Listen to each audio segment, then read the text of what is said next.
165 hari. Baik, untuk segmen seterusnya agak menarik di mana kita akan melihat semula sektor pelancongan yang terkesan akibat daripada pandemik ini. Walaupun kita sudah ada sedikit kerancakan dalam industri, namun disebabkan pintu sempadan negeri masih tertutup, kita sukar untuk melihat industri ini bergerak dan mencapai potensi sepenuhnya.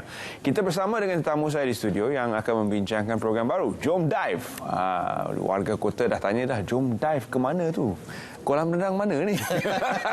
Kita bersama dengan Encik Iskandar Mirza Muhammad Yusof, Pengarah Kanan Bahagian Perancangan Strategik Tourism Malaysia, dan juga Jenny Wee, Timbalan Presiden Persatuan Penyelam Scuba Malaysia. Terima kasih. Jadi Encik Iskandar, bagaimana sektor pelancongan setakat inilah melihat kepada situasi pandemik yang terkini? Okey, terima kasih Terence. Okey, sektor pelancongan dalam keadaan situasi semasa memang kita tidak ada pelancong antarabangsa masuk ya. Tapi kita dalam antara yang kita kena pasti ialah untuk menggerakkan ekonomi negara ni adalah melalui pelancongan domestik ya. Jadi kita mewujudkan pakej rangsangan ekonomi ya dalam menggerakkan pelancongan domestik ni ya. Walaupun buat masa ni kita kata tu rentas daerah saja dahulu, tapi ini sikit sebanyak boleh menggerakkan pelancongan domestik di negeri-negeri tersebutlah ya. Jadi inisiatif dalam mempromosikan Jom Dive ni ada satu inisiatif dalam pakej rangsangan ekonomi untuk menggerakkan pelancongan negara ni ya, bagi meningkatkan lagi permintaan ya untuk melancong khasnya untuk peminat-peminat khas niche segmen ni yang meminati penyelaman ni. Jadi bagaimana ia akan dijalankan, kerana kalau nak menyelam tu rasanya ramai yang minat di Kuala Lumpur, di Pulau Pinang dan sebagainya. Mana tidak ada lokasi untuk dive pun. Yang diminati adalah lokasi-lokasi di Sabah, Terengganu dan sebagainya yang perlu merentas negeri. Jadi bagaimana kita akan uruskan isu ini? Jenny mungkin?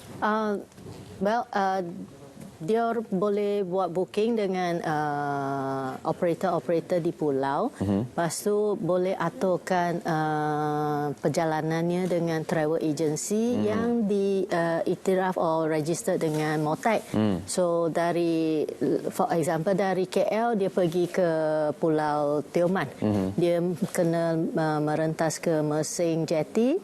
So boleh ambil van, transfer pergi Mersing Jetty, lepas tu masuk Pulau Tioman dengan ferry.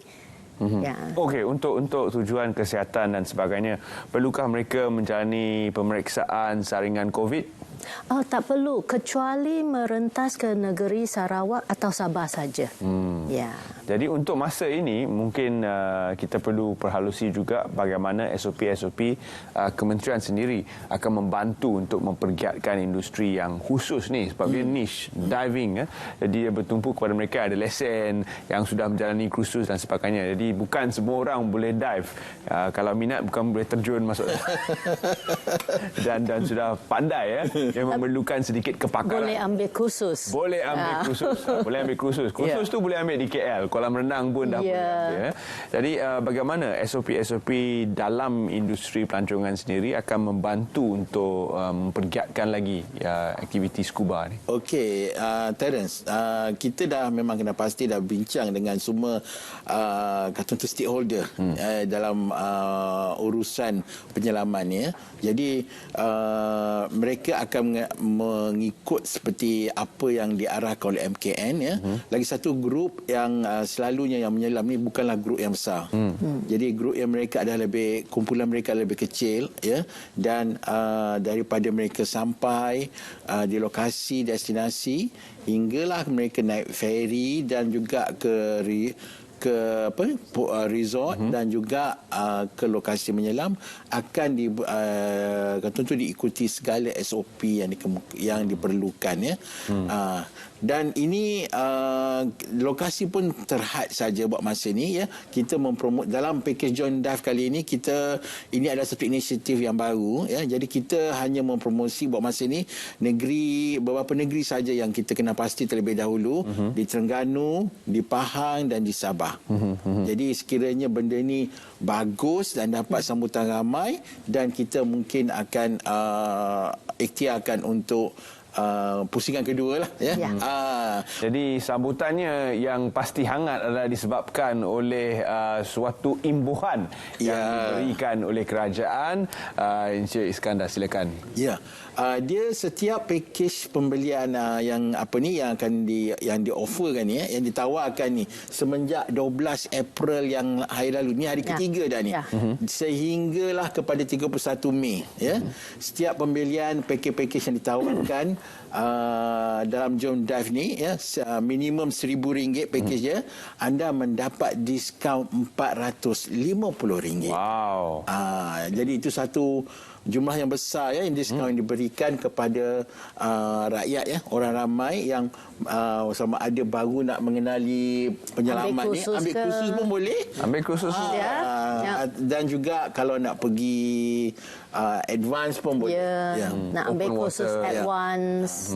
Dan tarikh untuk pergi ke lokasi itu ada daripada 12 April hingga 31 Ogos. So tempoh tu memang panjang. Jadi ada tempohnya. Sekali lagi, ini adalah untuk satu pasaran yang agak khusus untuk mereka yang meminati diving ataupun menyelam, dan perlu ada lesen, perlu menjalani kursus. Jadi kursusnya macam mana je ni? Kursusnya kalau open water course tu ialah selalunya 4 hari atau 5 hari. Terdapat 3 training. Satu ialah teori, yang satu ialah confined water. Confined water yang you kata dalam kolam renang. Dan open water. Open water will be pergi ke pulau. So there will be training on theory, confined water, open water. Selalunya 4 atau 5 hari. Kerana dengan ketiadaan aktiviti-aktiviti pelancongan yang lain, mungkin ada ramai yang terpanggil untuk mencuba menyelam sebagai satu aktiviti baru, kerana tidak boleh merentas negeri untuk aktiviti-aktiviti lain. Tetapi dengan menggunakan SOP-SOP yang sedia ada dan juga menggunakan agensi yang bertauliah di bawah industri pelancongan, anda boleh dengan menggunakan SOP yang ketat sekali lagi dan jumlah yang kecil. Jadi berapa ramai dalam satu package yang boleh mengambil peluang ini untuk Jom Dive? Kita ada tawaran dari Motec 1,000. Jadi berapa ramai orang? 1,000 orang. 1,000 orang manfaatkan package rebate ni. Jadi 1,000 orang, RM1,000, wow, boleh tahan juga pulangannya. Jadi untuk mereka yang ingin mendapatkan diskaun daripada package yang ditawarkan ini, di mana mereka perlu memohon? Okey, dia boleh, semua orang ramai ya, boleh go through, kata tu pergi kepada laman web www.activity.com.my ya, untuk mendapat senarai pakej-pakej tersebut, dan juga boleh melayari www.malaysia.travel ya, laman web Tourism Malaysia, bagi mendapatkan maklumat lanjut mengenai diskaun kepada orang ramai ni ya. Tapi kena ingat, benda ni hanya terhad kepada 1,000 orang sahaja. Kepada 1,000 orang. Jadi untuk tempoh sampai 31 Ogos. Jadi rebutlah peluang ini kalau anda merupakan peminat aktiviti menyelam. Dan agensi pelancongan yang bertauliah, di mana mereka boleh dapat senarai agensi yang bertauliah ini? Dia disenaraikan dalam platform tu. Dalam package dan nama agensi tersebut. Jadi ini penting, tuan-tuan dan puan-puan, para penonton di rumah, untuk anda mendapat manfaat daripada package ini, anda perlu melalui agensi yang bertauliah sahaja.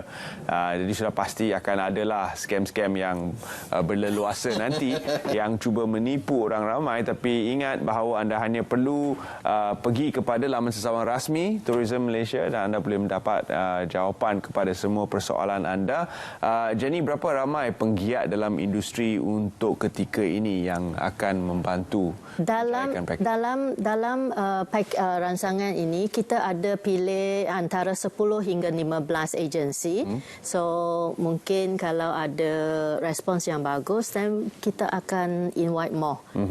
Mungkin rancangan yang kedua yang akan datang, kita besarkan lagi. Jadi mana lokasi yang paling cantik di Malaysia? Saya sudah tahu jawapan tapi saya serahkan kepada Jenny. Okay, tak boleh deny memang Sipadan in Malaysia ialah tempat menyelam bertaraf antarabangsa. Tapi kita jangan lupa juga ada pulau-pulau di Semenanjung yang cantik juga. Dia ada White Sand Beach, macam di Redang, di perhentian Tioman pun world famous juga. So boleh dikatakan di seluruh Malaysia ada pulau-pulau yang diving bertaraf antarabangsa juga. Yeah. Dan sudah pasti pulau-pulau ini juga akan menerima manfaat daripada limpahan pelancong yang melawat ke pulau mereka yang sudah lama mungkin sepi. Betul tu Terence. Sebab sebab Malaysia ni kaya dengan flora dan fauna. Dah lama kata ikan-ikan sebut tak melihat manusia. Jadi mereka pun juga tertunggu-tunggu kehadiran manusia. Betul. Dan selalunya orang yang menyelam ni setiap kali dia menyelam pengalaman tu berbeza. Memang. Ikan yang dilihat berbeza. Jadi memang. Rebutlah peluang tersebut dari segi meminati penyelaman di Malaysia. Kita banyak kaya dengan flora dan fauna. Saya selalu tertanya juga untuk mendapat gambar ataupun merakam visual di bawah air itu, apakah alat yang digunakan? Banyak. Sekarang macam GoPro, kamera, semua dah, even handphone. iPhone boleh bawa ke bawah underwater untuk tangkap gambar, video, semua boleh. Jadi tekanan itu tidak membawa sebarang kesan kepada... Tak. Saya tak tahu sama ada anda akan mencuba dengan telefon baru anda. Tapi ada dia punya casing, so kena bawa casing sekali. So but pressure semua tak akan mengganggu. Agensi juga ada menyediakan. Ada buat sewaan, rental semua. Jadi ini juga suatu yang boleh anda mungkin cuba dapatkan package yang tambahan sikit daripada agensi untuk merakam gambar anda, kenangan anda berjumpa ikan pertama. Tapi yang paling famous Nemo. Banyak sekali di Malaysia. Nemo. Di bawah sana, clownfish. Jadi apakah sekali lagi mungkin saranan daripada pihak kerajaan kepada semua penonton Selamat Pagi Malaysia supaya menjadi antara 1,000 yang bertuah merebut peluang ini? Kepada peminat-peminat penyelaman, rebutlah peluang ini untuk anda, aktiviti anda untuk melancong dalam negara kita ini, buat permulaannya dari segi kata tu dapat meningkatkan lagi ekonomi negara. Jadi rebutlah peluang yang minat khas ini untuk mereka yang meminati penyelaman di Malaysia. Sekali redah dapatlah pulau-pulau yang cantik, yang indah, yang belum pernah dikunjungi manusia untuk tempoh mungkin 1 tahun. Yang sedang menanti anda. Jadi hanya terhad kepada 1,000 orang dan pakej-pakej ni hanya melalui ejen yang bertauliah. Layari laman sesawang yang tertera di skrin anda sekarang juga. Terima kasih Encik Iskandar, terima kasih kepada Jenny kerana sudi bersama kami dalam Selamat Pagi Malaysia. Dan